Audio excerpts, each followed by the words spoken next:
और बीबी जी, ये रोना धोना ना किसी और के आगे करना अपना, ठीक है ना। मैं तो यहाँ पे अपने पैसे लेने आया हूँ जो आपके खामन ने मुझसे लिए थे।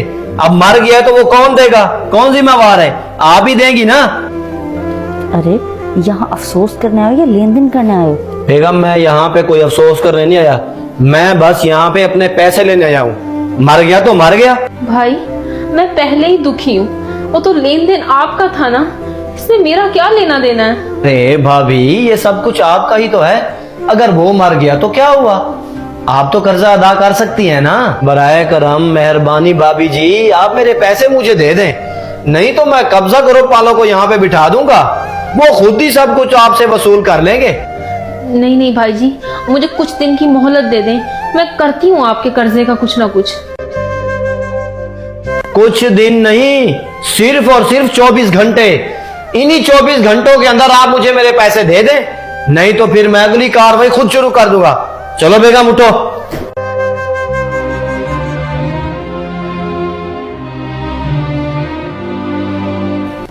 सुना था अगर कोई चला जाता है तो परेशानियां कम हो जाती हैं, पर मेरी परेशानियां तो बढ़ गई हैं।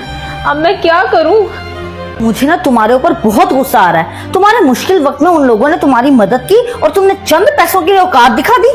तुम पैसों के इतने लालची हो गए हो कि तुम एक बेवा औरत को जलील कर रहे हो। तुम्हारे अंदर तो एहसास नाम की चीज नहीं बची। कैसे इंसान हो तुम? मेरे मरने के बाद मेरे घर भी पहुंच जाना, जाके मेरे माँ बाप से कहना आपकी बेटी मर गई है, उसने मेरे पैसे देने थे, वो तो मर गई है, अब आप दे दें। शर्म आती है मुझे आपको अपना शोहर कहते हुए। तुम्हारा लेक्चर खत्म हो गया हो तो कुछ खाने को मिल सकता है, और वैसे भी मैं अपने हक के पैसे मांग रहा हूँ, ना हक नहीं मांग रहा। कैसे इंसान हो तुम? तुम्हें दूसरों के दुख से नहीं, तुम्हें बस अपने पैसों की पड़ी हुई है।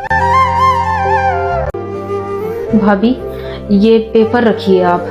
ये पेपर किस चीज के हैं? आपके शोहर ने जो 24 घंटे का टाइम दिया ना, मैं उसमें पैसे नहीं जमा कर पा रही, मैंने बहुत कोशिश की है, तो इसलिए ये आप पेपर्स रख लीजिए, और अगर कम पड़ जाए तो मुझे बता दीजिएगा, मैं ये घर बेचकर आप लोगों का कर्जा चुका दूंगी।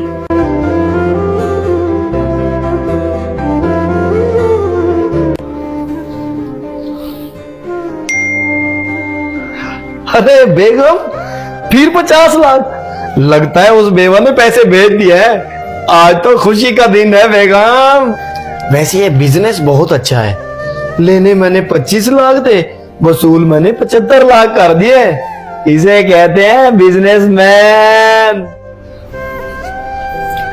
ये लीजिए प्रॉपर्टी के पेपर्स। वैसे आप है कौन और इस अनजान लड़की की मदद क्यों कर रहे हैं? वो बेचारी बहुत परेशान है, लेकिन मुझे दुख तो होता है, लेकिन मैं क्या करूं, मेरे हाथ में तो कुछ भी नहीं है।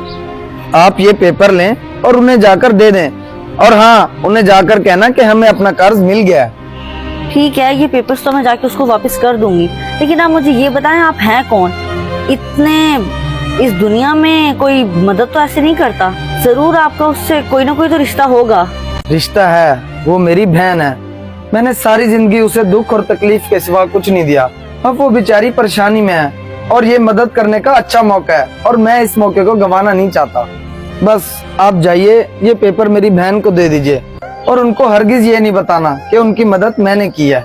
अब मैं चलता हूँ। भाई हो तो ऐसा, पहले दुख देता रह गया और अब इस मुश्किल वक्त में अपनी बहन का साथ दे रहा है। भाभी ये लीजिए आपकी अमानत। लेकिन वो कर्ज का क्या बना? बस भाभी, मुश्किल वक्त में आपने अल्लाह से मदद मांगी थी ना, तो यूं समझें कि अल्लाह ने कोई अपना फरिश्ता भेज दिया आपकी मदद के लिए।